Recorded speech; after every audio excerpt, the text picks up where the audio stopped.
Hello friends, welcome back to my channel. আজকে আমি বানাচ্ছি একাদশী স্পেশাল সাবুর পকোড়া। একাদশী হলে এখানে আমরা মারাঠি স্টাইলের সাবুর খিচড়ি বা সাবুর পকোড়া বা সাবু জাতীয় জিনিস, আলু রসা, কাঁচকলার কোফতা, ফল, দুধ, এইসবগুলোই আমরা বেশি করে খেয়ে থাকি। অনেকেই আছে একাদশীর দিন লুচি, পরোটা, ময়দার জিনিস বা চাল জাতীয় চিড়ে ফিরে এসব খাওয়া চলে না। তো প্রপার একাদশী করলে একাদশীর মতন করাটাই উচিত। যাই হোক, যারা খেয়ে থাকেন সেটা তাদের ব্যাপার, বাট আমরা এইসব জাতীয় জিনিসই খেয়ে থাকি। প্রথমেই আমি সাবুদানাটা ভিজিয়ে রেখেছিলাম, বড় সাবুদানা।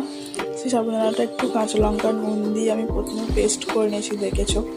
তারপরে একটু বাদামকে শুকনো খোলায় ভেজে হালকা ক্রাশ করে ওর সঙ্গে মিশিয়ে আর একটু আলু সিদ্ধ করে সঙ্গে যদি একটু অ্যারারুট বা থাকে দিলে খুব ভালো হয়। তো সাবুটা একটু চিপকাবে হাতে, কিন্তু সেটাকে অ্যাডজাস্ট করে করতে হবে। তো ভাজার পরে মচমচে খুব সুন্দর টেস্টি খেতে হয়েছে। তোমরা ট্রাই করবে। ভিডিওটা ভালো লাগলে লাইক করবে, কমেন্ট করবে, চ্যানেলটা সাবস্ক্রাইব করবে।